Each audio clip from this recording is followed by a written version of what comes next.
Okay. Good morning అమ్మా. ఇవాళ మనం నేర్చుకునే టాపిక్ ఏంటంటే star and delta connections. Star connection అంటే ఏంటి? డెల్టా కనెక్షన్ అంటే ఏంటి? ఇది తెలుసుకోవడానికి ముందు మీకు ఆల్రెడీ మనకి ఎలక్ట్రిసిటీ సప్లై అనేది 2 ఫేజెస్లో చేస్తారని చెప్పారు. ఓకేనా? ఏంటది? Single phase, 3 phase. ఓకేనా? మనం కనుక ఇళ్ళకి అంటే డొమెస్టిక్ పర్పస్కి సప్లై కనుక అడిగితే మనకి ఏ సప్లై ఇస్తారు? సింగిల్ ఫేజ్ కనెక్షన్ ఇస్తారు. అదే కమర్షియల్ పర్పస్కి అంటే ఎక్కడైతే లోడ్ ఎక్కువ ఉంటుందో అంటే పవర్ కన్జంప్షన్ ఎక్కువ ఉంటుందో అలాంటి చోట ఏమి ఇస్తారు? 3 ఫేజ్ కనెక్షన్స్ ఇస్తారు. ఓకేనా? మనందరికి తెలుసు సింగిల్ ఫేజ్ 3 ఫేజ్ అంటే ఐడియా ఉంది. సింగిల్ ఫేజ్ అంటే ఇళ్ళకి ఇచ్చే సప్లై, 3 ఫేజ్ అంటే కమర్షియల్ పర్పస్కి ఎక్కడైతే ఎక్కువ యూసేజ్ ఉంటుందో అక్కడ ఇచ్చే కనెక్షన్స్. ఇవి ఆల్రెడీ మనం డిస్కస్ చేసాం మన ఆఫ్లైన్ క్లాసుల్లో. నేను చెప్పాను. ఒకసారి జస్ట్ రీక్యాప్ చేస్తే సింగిల్ ఫేజ్ కనెక్షన్ ఆ పేర్లో ఉంది. మీకు సప్లై వైర్ చూస్తే కనుక అందులో 2 వైర్స్ ఉంటాయి కదా, ఒకటి ఫేజ్ వైరు, ఇంకోటి న్యూట్రల్ వైర్. ఓకేనా? సో సింగిల్ ఫేజ్ కనెక్షన్ అంటే అర్థం అదే. అంటే సింగిల్ ఫేజ్ కనెక్షన్లో మొత్తం ఎన్ని వైర్స్ ఉంటాయి? 2 వైర్స్ ఉంటాయి. ఒకటి ఫేజ్ వైరు, ఒకటి న్యూట్రల్ వైర్. ఫేజ్ వైర్ గుండానేమో కరెంట్ వెళ్తుంది, న్యూట్రల్ మీకు తెలుసు అది న్యూట్రల్ వైర్. ఓకేనా? వేరాజ్ 3 ఫేజ్ కనెక్షన్ తీసుకున్నప్పుడు మీకు అందులో 3 ఫేజ్ వైర్స్ ఉంటాయి, ఒక న్యూట్రల్ వైర్ ఉండొచ్చు, ఉండకపోవచ్చు. ఓకేనా? సో 3 ఫేజ్ కనెక్షన్స్ ఎలా ఇస్తారంటే 3 ఫేజ్లు, ఆ 3 ఫేజ్లకి కూడా పేరు ఉంది. రెడ్, ఎల్లో, బ్లూ, RYB అంటారు. 3 ఫేజ్ వైర్లు ఉంటాయి. న్యూట్రల్ వైర్ ఉండొచ్చు, ఉండకపోవచ్చు. నేను అదే చెప్తున్నాను. అందుకే సింగిల్ ఫేజ్ కనెక్షన్లో ఎన్ని వైర్లు ఉంటాయని చెప్పాలి? ఖచ్చితంగా 2 వైర్లు ఉంటాయని చెప్పాలి. ఒకటేమో ఫేజ్ వైరు, ఒకటి న్యూట్రల్ వైర్. కానీ 3 ఫేజ్ కనెక్షన్లో ఒక్కో సందర్భంలో 3 ఫేజ్ వైర్లే ఉంటాయి, ఒక్కో సందర్భంలో 3 ఫేజ్ వైర్లతో పాటు ఒక న్యూట్రల్ వైర్ కూడా ఉంటుంది. ఓకేనా? అంటే 3 లేదా 4 ఉంటాయి ఇందులో 3 ఫేజ్ కనెక్షన్లో. 3 ఫేజ్ కనెక్షన్ అన్నారంటే అర్థం 3 ఫేజ్లు మాత్రం ఖచ్చితంగా ఉంటాయి, న్యూట్రల్ వైర్ ఉండొచ్చు, ఉండకపోవచ్చు. ఓకేనా? సో ఎందుకు 3 ఫేజ్ కనెక్షన్ ఎందుకు అవసరం, సింగిల్ ఫేజ్ ఎందుకు సరిపోదు, ఇవన్నీ నేను చెప్పాను. సింగిల్ ఫేజ్ కనెక్షన్లో ఇదంతా ఏసీ సప్లై కదా, ఏమవుతుంది మీకు ఈ గ్రాఫ్ చూస్తే కనుక టైంతో పాటు వోల్టేజ్ కాన్స్టెంట్గా లేదు. ఓకేనా? 90 డిగ్రీస్ దగ్గర వోల్టేజ్ హైయెస్ట్ ఉంది, 180 దగ్గర 0 అయిపోయింది, మళ్ళీ 270 దగ్గర హైయెస్ట్, 360 దగ్గర 0. అంటే వోల్టేజ్ అనేది కాన్స్టెంట్గా లేదు. అంటే లోడ్కి మనం ఇచ్చే పవర్ లేదా లోడ్ తీసుకునే పవర్ కాన్స్టెంట్గా లేదు. ఓకేనా? అదేమవుతుంది? పెరుగుతుంది, తగ్గుతుంది. అంటే హెచ్చు తగ్గులు ఉన్నాయి పవర్లో. ఇది మన ఇంటి పర్పస్కి అయితే, డొమెస్టిక్ పర్పసెస్కి అయితే ఈ మాత్రం హెచ్చు తగ్గులు ఉన్నా పెద్ద ప్రమాదం లేదు. కానీ కమర్షియల్ పర్పస్కి వాడేటప్పుడు లోడ్ అంటే ఈ పవర్ ఏమవుతుంది? హెచ్చు తగ్గులు ఉండకూడదు, కాన్స్టెంట్ పవర్ మనం సప్లై చేయగలగాలి. ఓకేనా? అలా చేయాలి అంటే ఒక ఫేజ్ వైర్ సరిపోదు, 3 ఫేజ్ వైర్లు తీసుకుంటారు. న్యూట్రల్ ఉండొచ్చు, ఉండకపోవచ్చు, చెప్పాను కదా. సో రెడ్, ఎల్లో, బ్లూ, మీకు 3 వైర్స్ గుండా కరెంట్ పంపిస్తారు. అంటే 3 వైర్స్ గుండా ఏసీ వెళ్తుంది. కాకపోతే తేడా ఏంటి? వాటి మధ్య ఫేజ్ డిఫరెన్స్ ఉంటుంది. ఓకేనా? ఎంత ఫేజ్ డిఫరెన్స్ ఉంటుందంటే ఫర్ ఎగ్జాంపుల్ బ్లూ వైర్లో వెళ్ళేదానికి రెడ్ వైర్లో వెళ్ళే ఏసీ సప్లైకి మధ్య 120 డిగ్రీస్ ఫేజ్ ఉంటుంది. అలాగే రెడ్కి ఎల్లోకి మధ్య ఇంకో 120 డిగ్రీస్. మొత్తం ఫేజ్ ఎంత మీకు తెలుసు కదా, 360 డిగ్రీస్. ఒక వేవ్ అంటే మొత్తం 360 డిగ్రీస్. ఏం చేస్తారు? ఒక్కో ఫేజ్కి దాని పక్కన ఉన్న ఫేజ్కి మధ్య 120 డిగ్రీస్ ఫేజ్ డిఫరెన్స్ ఉండేలాగా మూడింటి గుండా కరెంట్ పంపిస్తారు. ఇలా ఎందుకు పంపించాలి సార్ అంటే 3 ఒకే ఫేజ్లో పంపించారనుకోండి, మళ్ళీ ఎలా వస్తుంది సప్లై ఇలాగే వస్తుంది. అంటే మళ్ళీ పెరగడం, తగ్గడం, పెరగడం, తగ్గడం. ఓకేనా? హెచ్చు తగ్గులు వస్తాయి. అదే మీరు 3 కనుక అవుట్ ఆఫ్ ఫేజ్లో ఇస్తే, అంటే ఈ 120 డిగ్రీస్ ఫేజ్ ఉండేలాగా ఇస్తే, అంటే ఇలా ఇస్తే మీరు అబ్జర్వ్ చేయండి, ఒక ఫేజ్ ఎప్పుడైతే 0 అయిపోతుందో అప్పుడు ఇంకో ఫేజ్ 0 అవ్వదు, హైయెస్ట్లో ఉంటుంది. అంటే మీకు ఏ టైం దగ్గర అయినా సరే వోల్టేజ్ మీకు 0 అవ్వదు, కాన్స్టెంట్గా ఉంటుంది. అంటే ఎందుకు కాన్స్టెంట్గా ఉంటుందంటే మనం 3 ఫేజెస్ గుండా పంపే కరెంటు ఒకేలాగా ఉండదు, అవుట్ ఆఫ్ ఫేజ్లో 120 డిగ్రీస్ ఫేజ్ డిఫరెన్స్లో ఉంటాయి. కాబట్టి ఒకటి 0 అయినప్పుడు ఇంకోటి మ్యాక్సిమం అవుతుంది. అందువల్ల ఏమవుతుంది? టోటల్ కలిపితే 3 కలిపితే మాత్రం కాన్స్టెంట్గా ఉంటుంది. ఓకే? ఇది 3 ఫేజ్ సప్లై. ఇప్పుడు మనం యాక్చువల్గా నేర్చుకోవాల్సిన టాపిక్ ఏంటంటే సింగిల్ ఫేజ్ కనెక్షన్స్ని ఎన్నో రకాలుగా ఇవ్వడానికంటూ ఉండదు, ఏదో ఒక విధానంగానే ఇస్తారు single phase connection. 3 phase connections మాత్రం 2 రకాలుగా ఇవ్వచ్చు. ఓకేనా? 3 ఫేజ్ కనెక్షన్ మనం 2 రకాలుగా ఇవ్వచ్చు. ఒకటి స్టార్ కనెక్షన్, ఇంకోటి డెల్టా కనెక్షన్. ఓకేనా? స్టార్ కనెక్షన్ అంటే ఏంటి, డెల్టా కనెక్షన్ అంటే ఏంటి చూద్దాం. ఇక్కడ మీకు ఒక మాట ఉంది, అర్థమైపోయి ఉంటుంది. In 3 phase power supply the AC power is distributed. AC పవర్ని మనం ఎలా డిస్ట్రిబ్యూట్ చేస్తాం? Using 3 power wires. చెప్పాను కదా, 3 పవర్ వైర్స్తో కరెంట్ పాస్ చేస్తాం. ఒక్కో దాంట్లో ఏసీ కరెంట్ ఉంటుంది. ఫేజ్ డిఫరెన్స్ ఎంత? 120 degrees. ఓకేనా?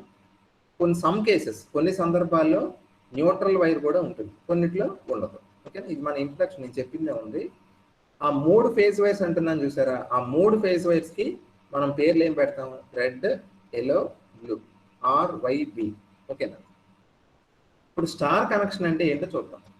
స్టార్ కనెక్షన్ అర్థం కావాలి అంటే మీరు ఈ డయాగ్రామ్ చూడాలి. ఈ డయాగ్రామ్ చూస్తే ఒకసారి ఇందులో మీరు రెడ్, ఎల్లో, బ్లూ మూడింటిని ఎలా కనెక్ట్ చేశారు ఈజీగా అబ్జర్వ్ చేయొచ్చు. ఈ 3 వైర్ల యొక్క ఒక ఎండ్ని, అంటే for example yellow wire end ఇదో, ప్రతి వైర్కి ఎన్ని ఎండ్స్ ఉంటాయి? 2 ఎండ్స్ ఉంటాయి కదా, ఒక వైర్కి 2 చివర్లు ఉంటాయి. సో ఈ 3 వైర్ల యొక్క ఒక చివరు, అంటే ఎల్లో వైర్ ఒక ఎండ్, రెడ్ వైర్ ఒక ఎండ్, అలాగే బ్లూ వైర్ ఇంకో ఎండ్, ఈ 3 ఎండ్స్ని కలిపి ఒక కామన్ పాయింట్ కలుపుతారు. ఓకే, ఈ కామన్ పాయింట్ని దేనికి కలుపుతారు? న్యూట్రల్ కలుపుతారు. అంటే మీరు అర్థం చేసుకోండి, నేనేం చెప్పాను? 3 ఫేజ్ కనెక్షన్లో న్యూట్రల్ ఉండొచ్చు, ఉండకపోవచ్చు అని చెప్పాను. ఇది న్యూట్రల్ ఉండే సందర్భం ఇది. అంటే స్టార్ కనెక్షన్లో మొత్తం ఎన్ని వైర్లు ఉంటాయి? 4 వైర్లు ఉంటాయి. 3 ఫేజ్ వైర్లు, ఒక న్యూట్రల్ వైర్. ఓకేనా? మళ్ళీ చెప్తున్నాను, ఈ డయాగ్రామ్ చూస్తే ఈజీగా అర్థమైపోతుంది మీకు. స్టార్ కనెక్షన్ ఎలా ఇవ్వాలి అంటే 3 ఫేజ్ వైర్ల యొక్క ఒక ఎండ్, 3 ఎండ్స్ అవుతాయి కదా, అప్పుడు ఒక్కో దాని నుంచి ఒక ఎండ్ తీసుకుంటే 3 ఎండ్స్ అవుతాయి. ఆ 3 ఎండ్స్ని ఒక కామన్ పాయింట్కి కనెక్ట్ చేసి, ఈ కామన్ పాయింట్ కనెక్ట్ చేసి, ఈ కామన్ పాయింట్ని న్యూట్రల్గా కలపాలి. అదొక పాయింట్ అవుతుంది. ఇది కాకుండా ప్రతి దాంట్లో ఒక ఎండ్ మిగిలిపోతుంది కదా, సో అవన్నీ కలిపి ఇంకా ఎన్ని మిగులుతాయి? 3. అంటే మొత్తం ఎన్ని వచ్చినాయి? 4 పాయింట్స్ వచ్చినాయి చూడండి. ఒక న్యూట్రల్ పాయింట్, ఒకటి ఎల్లో, బ్లూ, రెడ్. ఓకేనా? సో ఇలా కలిపితే కనుక ఆ కనెక్షన్ని స్టార్ కనెక్షన్ అంటారు. స్టార్ అని ఎందుకు అన్నారో నేను చెప్పక్కర్లా, మీరు ఈ డయాగ్రామ్ ఒకసారి షేప్ చూస్తే ఇది ఏ ఆకారంలో మీకు కనిపిస్తుంది అంటే స్టార్ ఉన్న షేప్లో కనిపిస్తుంది, స్టార్. అందుకని ఈ కనెక్షన్ ఏమంటారంటే స్టార్ కనెక్షన్ అంటారు. ఓకేనా? Star connection. సో అర్థమైంది అనుకుంటున్నాను. ఓకేనా? సో ఇప్పుడు స్టార్ కనెక్షన్ ఒకసారి నోట్స్ చూస్తే కనుక, స్టార్ కనెక్షన్లో has 3 phase wires and 1 neutral wire. ఇందులో న్యూట్రల్ ఉంటుంది. ఓకేనా? In star connection 1 end of all the 3 phase wires, 3 phase wires యొక్క ఒక చివరల్ని ఏం చేస్తారు? Are connected to a common point, ఒక ఉమ్మడి బిందువుకి కలుపుతారు. ఆ కామన్ పాయింట్ని ఎలా కలుపుతారు? ఈ 3 వైర్లు వై ఆకారంలో ఉండేలా కలుపుతారు. అంతే కదా, ఇక్కడ ఏ షేప్ లో వచ్చినాయి చూడండి, 3 తిరగేసిన వైలా ఉన్నాయి కదా, వైని తిరగేస్తే ఎలా ఉంటుందో అలా ఉంది. ఓకేనా? తర్వాత పాయింట్ ఏంటి? Common point to form a Y shaped arrangement. The common point is connected to, ఈ కామన్ పాయింట్ దేనికి కనెక్టెడ్? మ్యూట్ చేయండి అమ్మా.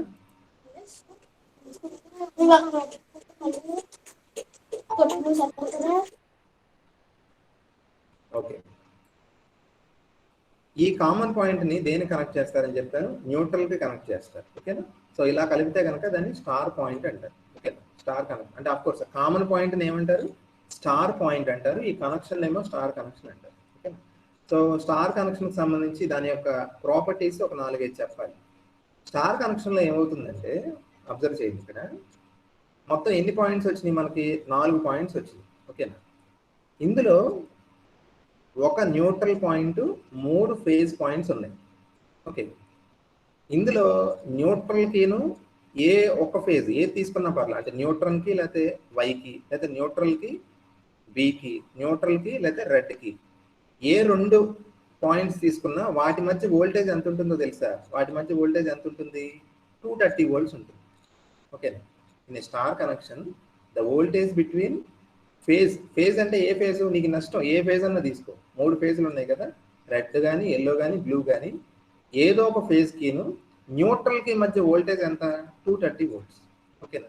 230 volts అంటే ఏ సప్లై తెలుసా మీకు? 230 అంటే సింగిల్ ఫేజ్లో వోల్టేజ్ ఎంత ఉంటుంది? 230 ఉంటుంది. ఓకేనా. సో ఏదో ఒక ఫేజ్కి న్యూట్రల్కి మధ్య ఉన్న వోల్టేజ్ ఎంత? 230. ఇంకో విధంగా చూస్తే ఎలాగా? ఇంకో విధం ఏంటి? ఈసారి న్యూట్రల్ వదిలేసి ఫేజుల మధ్య వోల్టేజ్ తీసుకుంటే, అంటే వైకి బీకి మధ్యలో కానీ, బీకి ఆర్కి మధ్యలో కానీ, లేదా ఆర్కి వైకి మధ్యలో కానీ, so the voltage between any two phases అది ఎంత ఉంటుంది? ఎంత ఉంటుంది అంటే 415 volts ఉంటుంది. ఓకేనా.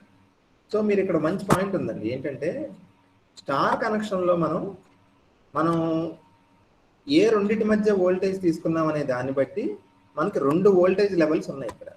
ఒక వోల్టేజ్ లెవెల్ ఏంటి? 230. ఇంకో వోల్టేజ్ లెవెల్ ఏంటి? 415. నీకు ఫర్ ఎగ్జాంపుల్ 230 volts ఉంటే చాలు. ఓకేనా. 230 volts పవర్ ఇస్తే చాలు. నీకు అంత వోల్టేజ్ ఉంటే చాలు. అప్పుడు నువ్వు ఎక్కడ ఏ 2 పాయింట్స్ మధ్య కనెక్షన్ ఇచ్చుకోవాలి? ఏదో ఒక ఫేజ్ వైర్ తీసుకొని, అలాగే ఇంకోటి ఏది తీసుకోవాలి? న్యూట్రల్ తీసుకోవాలి.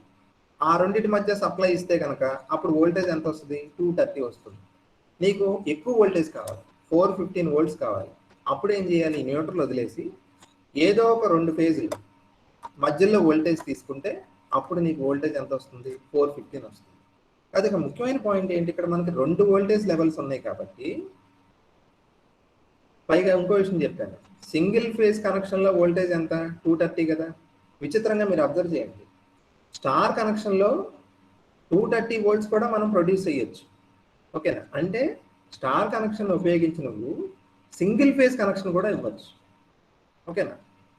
సింగిల్ ఫేజ్ కనెక్షన్ అంటే వోల్టేజ్ ఎంత? 230 volts కాబట్టి ఆ 230 volts ఇందులో కూడా వస్తుంది కాబట్టి మనం ఏం చేయొచ్చు? స్టార్ కనెక్షన్ని 2 పర్పస్లకు వాడుకోవచ్చు. ఒకటేంటి? సింగిల్ ఫేజ్ కనెక్షన్కి వాడచ్చు, 3 phase కనెక్షన్ కూడా వాడచ్చు. సింగిల్ ఫేజ్ కనెక్షన్ కావాలి అంటే ఫేజ్కి న్యూట్రల్కి మధ్య కనెక్ట్ చేసుకోవాలి. 3 phase కనెక్షన్ కావాలి అంటే 3 phase వోల్టేజ్ కావాలంటే ఫేజ్ల మధ్య వోల్టేజ్ తీసుకోవాలి. ఓకే. సో ఇదే పాయింట్ ఇక్కడ. It has 2 voltage levels. ఇందులో 2 voltage levels ఉన్నాయి. 230 ఒకటి, 415 ఒకటి. ఓకే. స్టార్ కనెక్షన్లో మీకు లైన్ వోల్టేజ్, ఫేజ్ వోల్టేజ్ 2 డిఫరెంట్గా ఉంటాయి. లైన్ వోల్టేజ్ అంటే VL, ఫేజ్ వోల్టేజ్ అంటే VP. వీటి మధ్య రిలేషన్ ఏంటి? VL = √3 VP. అలాగే వోల్టేజ్ చెప్పాం కదా, ఇప్పుడు కరెంట్ చెప్పాలి. స్టార్ కనెక్షన్లో లైన్ కరెంటు, ఫేజ్ కరెంట్ మాత్రం ఈక్వల్గా ఉంటాయి. ఎందుకని ఇవి సిరీస్లో కనెక్ట్ అయి ఉంటాయి కాబట్టి, సిరీస్లో కనెక్ట్ అయి ఉన్నప్పుడు కరెంట్ ఒకటే. ఓకేనా. సో ఈసారి లైన్ కరెంటు, ఫేజ్ కరెంట్ ఎలా ఉంటాయి? ఈక్వల్గా ఉంటాయి. IL = IP. ఓకే. తర్వాత స్టార్ కనెక్షన్ దేనికి వాడతారంటే జనరల్గా లాంగ్ డిస్టెన్సెస్కి వాడతారు. ఈ డయాగ్రామ్ ఒకటి వేయటం రావాలమ్మా, ఇది చాలా ఇంపార్టెంట్. ఓకేనా. సో ఒకసారి సమప్ చేసి చెప్తే మళ్ళీ చెప్తున్నాను. స్టార్ కనెక్షన్ ఎలా ఇవ్వాలంటే, స్టార్ కనెక్షన్లో మొత్తం ఎన్ని వైర్లు ఉంటాయి? 4 వైర్లు ఉంటాయి. ఒక న్యూట్రల్ వైరు, 3 ఫేజ్ వైర్లు అంటే N, ఇంకో 3 ఫేజ్ వైర్లు ఏమనాలి? Y, B, R అనాలి. ఎలా కనెక్ట్ చేయాలి స్టార్ కనెక్షన్లో? ఫేజ్ వైర్లు 3 యొక్క ఒక ఎండ్ తీసుకుని ఆ 3 ఎండ్స్ని ఒక కామన్ పాయింట్ కలపాలి. ఆ కామన్ పాయింట్ని స్టార్ పాయింట్ అంటారు. ఆ స్టార్ పాయింట్నేమో న్యూట్రల్ కింద లెక్క. ఓకే. ఇప్పుడు ఒక ఎండ్ తీసుకున్నాం కదా, 3 ఫేజ్ వైర్లు ఒక చివర తీసేసుకున్నాం. ఇంకో 3 చివర్లు ఉంటాయి కదా, ఒక్కో దానికి ఒక చివర అయితే ఇంకో 3 పాయింట్స్ ఉంటాయి. ఆ 3 పాయింట్స్ ఇంకో 3 పాయింట్స్ అన్నమాట. So Y, B, R. Okay. ఇప్పుడు మనం ఎలా కనెక్ట్ చేసుకోవచ్చు? న్యూట్రల్కిను ఏదో ఒక ఫేజ్ తీసుకుంటే, న్యూట్రల్ ఏదో ఒక ఫేజ్ తీసుకుంటే ఎంత వోల్టేజ్ ఉంటుంది? 230 ఉంటుంది. న్యూట్రల్ వదిలేసి ఏ 2 ఫేజ్లు తీసుకున్నా వాటి మధ్య వోల్టేజ్ ఎంత ఉంటుంది? 415 ఉంటుంది. సో స్టార్ కనెక్షన్తో అడ్వాంటేజ్ ఏంటంటే మనం 230 volts కూడా ఇది ప్రొడ్యూస్ చేయగలదు కాబట్టి సింగిల్ ఫేజ్ కనెక్షన్ కూడా మనం స్టార్ కనెక్షన్ నుంచి ఇవ్వచ్చు. ఓకే. ఇప్పుడు డెల్టా కనెక్షన్ చూద్దాం. డెల్టా సింబల్ ఎలా ఉంటుందో మీకు తెలుసు కదా. ఈ డయాగ్రామ్ చూస్తే మీకు అర్థమైపోతుంది. డెల్టా సింబల్ ఇలాగే ఉంటుంది. సో డెల్టా ఆకారం వచ్చేలాగా మీరు వైర్స్ని కనెక్ట్ చేస్తే అది డెల్టా కనెక్షన్ అవుతుంది. అందుకే దీన్ని ఇప్పుడు అంటే ఇందులో వైర్లు ఎలా కనెక్ట్ చేయాలి మీరు అబ్జర్వ్ చేయండి. ఇందాకటికి దీనికి తేడా. ఇందాకటి ఏం చేసాం మనం? 3 ఫేజ్ వైర్ల యొక్క ఒక చివరలన్నీ తీసుకొని ఒక కామన్ పాయింట్ కలిపాం, which is known as star point. ఇప్పుడు అలా కాదు. ఇప్పుడు ఏం చేయాలి? ప్రతి వైరు తీసుకొని దాని ఎండ్ని నెక్స్ట్ ఇంకో ఫేజ్ వైర్ కలపాలి. ఫర్ ఎగ్జాంపుల్ ఈ బ్లూ వైర్ ఉంది చూడండి. ఈ బ్లూ వైర్ యొక్క ఈ ఎండ్ని దేనికి కలిపారు? రెడ్కి కలిపారు. ఓకేనా? ఈ రెడ్ వైర్ యొక్క ఇంకో చివరిని దేనికి కలిపారు? ఎల్లోకి కలిపారు. ఎల్లో వైర్ యొక్క ఇంకో చివరిని దేనికి కలిపారు? బ్లూ. అంటే ఒక వైర్ యొక్క ఎండ్ని దాని నెక్స్ట్ వైర్కి, దాని ఎండ్ని దాని నెక్స్ట్ వైర్కి, అలాగా చివరలు కలుపుకుంటా పోవాలన్నమాట. అలా కలుపుకుంటే ఇవి ఏ షేప్లోకి వచ్చినాయి చూడండి ఒకసారి. ఒక ట్రయాంగిల్ షేప్లోకి వచ్చినాయి. ఓకేనా? వచ్చిన తర్వాత మళ్ళీ ఒక్కో దాని నుంచి ఈ కామన్ పాయింట్స్ అంటే చూసారా? ఇప్పుడు బ్లూని రెడ్ని కలిపిన కామన్ పాయింట్ అదొకటి, అలాగే బ్లూని ఎల్లోని కలిపిన పాయింట్ ఒకటి, అలాగే బ్లూని అఫ్కోర్స్ ఇందాక ఏంటి రెడ్ని ఎల్లోని కలిపిన పాయింట్, ఇప్పుడేమో బ్లూని ఎల్లోని కలిపిన పాయింట్స్. So 3 connection. మీరు అబ్జర్వ్ చేయండి, ఇందులో ఈ డెల్టా కనెక్షన్లో న్యూట్రల్ లేదు. అంటే డెల్టా కనెక్షన్లో మొత్తం ఎన్ని వైర్లు ఉంటాయంటే ఓన్లీ 3 వైర్స్ ఉంటాయి. వాటిని ఎలా కనెక్ట్ చేస్తారు మళ్ళీ చెప్తున్నాను. ఎలా కనెక్ట్ చేస్తారంటే ఇందాకట్లాగా 3 ఫేజ్ వైర్లు తీసుకొని వాటి యొక్క ఎండ్స్ అన్ని తీసుకొని ఒక కామన్ పాయింట్కి కలపడం ఉండదు. ఓకేనా? కామన్ పాయింట్ అంటే 3 వైర్లు కలిసే పాయింట్ ఇక్కడ ఉండదు. ఎలా ఉంటాయి కామన్ పాయింట్స్? ఏదో ఒక ఫేజ్ వైర్ తీసుకున్నారండి, బ్లూ తీసుకున్నారు. ఆ బ్లూ వైర్ తీసుకొని ఏం చేయాలి? ఆ బ్లూ వైర్ యొక్క ఒక చివరిని దేనికి కలపాలి? రెడ్కి కలపాలి, లేకపోతే ఎల్లోకి కలపాలి. ఆ రెడ్కి ఒక ఎండ్ మిగులుతుంది కదా. ఓకేనా? బ్లూ వైర్ని ఈ ఎండ్ని దేనికి కలిపేశారు? రెడ్కి కలిపేశారు. కలిపేసినప్పుడు రెడ్కి ఇంకా ఒక టెర్మినల్ మిగులుతుంది కదా, ఒక ఎండ్ మిగులుతుంది. ఆ ఎండ్ దేనికి కలపాలి? ఎల్లోకి కలపాలి. ఓకేనా? అప్పుడు ఆ ఎల్లోకి మళ్ళీ ఇంకో టెర్మినల్ మిగులుతుంది కదా, దాన్ని దేనికి కలపాలి? ఇందాక వదిలేసిన బ్లూ ఉంది చూసారా, ఆ ఎండ్ కలపాలి. ఇలా ఒక ట్రయాంగిల్ షేప్లో కలిపి ఫామ్ చేస్తే మనకి అది ఏ ఆకారంలో వస్తుంది? అది ఒక డెల్టా ఆకారంలో వస్తుంది. అందుకే దీన్ని డెల్టా కనెక్షన్ అంటారు. ఓకే? ఇందులో న్యూట్రల్ ఉండదు, అది గుర్తుపెట్టుకోండి. Okay? So delta connection has 3 phase wires only with no neutral. ఓకేనా? డెల్టా కనెక్షన్లో న్యూట్రల్ ఉండదు, 3 ఫేజ్ వైర్సే ఉంటాయి. డెల్టా కనెక్షన్ ఎలా ఇస్తారు? In delta connection every phase wire is connected to the other 2 phase wires in the shape of a triangle. ఓకేనా? ఇందులో ఎన్ని కామన్ పాయింట్స్ వస్తాయి? 3 కామన్ పాయింట్స్ వస్తున్నాయి. అబ్జర్వ్ చేయండి, ఇదొక కామన్ పాయింట్, ఇదొకటి, ఇదొకటి. 3 కామన్ పాయింట్స్ వస్తున్నాయి. ఆ 3 కామన్ పాయింట్స్ మూడు మనకి 3 వైర్ల కింద లెక్క అన్నమాట. ఓకే? అదే మీరు స్టార్ కనెక్షన్ లో చూస్తే కామన్ పాయింట్స్ ఎన్ని ఉన్నాయి? ఒకటే ఉంది ఇక్కడ, స్టార్ పాయింట్ అంటాం దాన్ని. ఓకేనా? సో చాలా ఈజీగా చదువుకోవచ్చమ్మా. డెల్టా కనెక్షన్ కి ఎలా ఇచ్చామో చెప్పేసాం కాబట్టి ఇందులో పాయింట్స్ ఎలా రాయాలి? పైన స్టార్ కనెక్షన్ లో పాయింట్స్ బట్టి ఇది రాసుకోవచ్చు. స్టార్ కనెక్షన్ లో ఎన్ని వోల్టేజ్లు ఉన్నాయి? మనకి చాయిస్ ఉంది అక్కడ. స్టార్ కనెక్షన్ లో మనకి చాయిస్ ఉంది. కావలిస్తే 230 వోల్ట్స్ తీసుకోవచ్చు, లేకపోతే 415 తీసుకోవచ్చు. కానీ ఇక్కడ చాయిస్ లేదండి. మీరు అబ్జర్వ్ చేయండి, ఇక్కడ డెల్టా కనెక్షన్ లో మీరు ఎన్ని వైర్లు ఉన్నాయి? మొత్తం డెల్టాలో 3 ఉన్నాయి కదా. ఏ రెండింటి మధ్య వోల్టేజ్ అయినా ఎంత ఉంటుంది? 415 ఉంటుందండి, 415. ఓకేనా? So in delta connection the voltage between any 2 phases is 415. ఓకేనా? అంటే దీనిలో 2 వోల్టేజ్ లెవెల్స్ లేవు, ఒకటే ఉంది. అంటే దీన్ని మనం సింగిల్ ఫేజ్ కనెక్షన్కి వాడలేము, ఓన్లీ 3 ఫేజ్ కనెక్షన్కే వాడతారు. అది ముఖ్యమైన తేడా. ఓకేనా? తర్వాత ఇందాక మీకు గుర్తుందో లేదు, స్టార్ కనెక్షన్లో line current phase current equal అన్నమాట. ఇక్కడ డెల్టా కనెక్షన్లో ఏమవుతుంది? లైన్ వోల్టేజ్ ఫేజ్ వోల్టేజ్ ఈక్వల్గా ఉంటాయి. అంటే స్టార్ కనెక్షన్లోనేమో కరెంట్లు ఈక్వల్గా ఉంటాయి, డెల్టా కనెక్షన్లో వోల్టేజెస్ ఈక్వల్గా ఉంటాయి. ఓకేనా? సో ఈ ప్రశ్న మీరు రాయగలిగారంటే, స్టార్ కనెక్షన్ తాలూకు పాయింట్స్ రాయగలిగితే డెల్టా కనెక్షన్ పాయింట్స్ ఈజీగా రాసుకోవచ్చు. ఓకేనా? ఫర్ ఎగ్జాంపుల్ ఈ పాయింట్ చూడండి, ఇక్కడ 2 వోల్టేజ్లు ఉన్నాయని రాసాం. ఈ పాయింట్ చూసి ఇక్కడ ఏం రాసుకోవచ్చు? ఇక్కడ 2 వోల్టేజ్లు లేవు, 1 వోల్టేజ్ లెవెలే ఉంది, అది 2 పాయింట్స్ అయిపోతుంది. తర్వాత ఇక్కడ ఏం రాసాము? Line voltage phase voltage different అని రాసాం. ఇక్కడ ఏం రాయాలి? In delta connection line voltage and phase voltage ఇక్కడ డిఫరెంట్ అని రాసాం కాబట్టి ఇక్కడ సేమ్. ఓకే? తర్వాత పాయింట్ ఇక్కడ చూడండి, ఇప్పుడు ఇక్కడ ఏం రాసాం? స్టార్ కనెక్షన్లో line current phase current equal అని రాసాం. అక్కడ ఏం రాయాలి? డెల్టా కనెక్షన్లో in delta connection line current and phase current are different. డిఫరెంట్గా ఉంటే ఎంత ఉంటాయి అంటే ఫార్ములా చూసారా, √3 వస్తుంది. ఓకేనా? సో స్టార్ కనెక్షన్లో ఏ పాయింట్స్ అయితే రాశారో వాటికి యాంటీగా రాయడమే. ఇక్కడ లైన్ వోల్టేజ్ ఫేజ్ వోల్టేజ్ ఈక్వల్గా ఉంటాయి, వేరే లైన్ కరెంటు ఫేజ్ కరెంటు డిఫరెంట్గా ఉంటాయి, వాల్యూ ఇస్తే ఇలా ఉంటుంది. సరే డెల్టా స్టార్ కనెక్షన్ దేనికి వాడతారని చెప్పాను, లాంగ్ డిస్టెన్సెస్కి వాడతారని చెప్పాను. డెల్టా కనెక్షన్ దేనికి వాడతారు, షార్ట్ డిస్టెన్సెస్కి వాడతారు. ఓకేనమ్మా. సో నోట్స్ కూడా చాలా సింప్లిఫైడ్గా రాశాను, చాలా ఈజీగా మీరు చదువుకోవచ్చు. స్టార్ కనెక్షన్ తాలూకు పాయింట్స్ గుర్తుంటే డెల్టా కనెక్షన్ కూడా రాసుకోవచ్చు. ఓకే, మీరు చెప్పాల్సిన పాయింట్స్ ఏం లేదు. ఏసీ సప్లై 2 రకాలుగా ఇస్తారు, సింగిల్ ఫేజ్ 3 ఫేజ్ అని చెప్పి. తర్వాత 3 ఫేజ్ కనెక్షన్ని 2 రకాలుగా ఇవ్వచ్చు అని, స్టార్ అని డెల్టా అని. స్టార్ కనెక్షన్కి ముందు డయాగ్రామ్ వేస్తే మీరు ఆటోమేటిక్గా రాసుకోవచ్చు. ఓకేనా. స్టార్ కనెక్షన్లో 2 వోల్టేజ్ లెవెల్స్ ఉంటాయి. ఓకేనా, కాబట్టి దానిలో సింగిల్ ఫేజ్ కూడా వాడచ్చు. తర్వాత దానిలో లైన్ వోల్టేజ్ ఫేజ్ వోల్టేజ్ ఎలా ఉంటాయి, డిఫరెంట్గా ఉంటాయి. లైన్ కరెంట్ ఫేజ్ కరెంట్ ఈక్వల్గా ఉంటాయి. దీన్ని లాంగ్ డిస్టెన్స్కి వాడతారు. డెల్టా కనెక్షన్కి వచ్చేటప్పటికి 2 వోల్టేజ్ 1 వోల్టేజే ఉంటుంది, అది కూడా హై వోల్టేజ్ 415. ఓకేనా, ఇందులో 1 వోల్టేజ్ రేంజ్ ఉందని చెప్తారు. ఇందులో లైన్ వోల్టేజ్ ఫేజ్ వోల్టేజ్ ఒకలానే ఉంటాయి, కానీ కరెంటు మాత్రం వేరువేరుగా ఉంటాయి.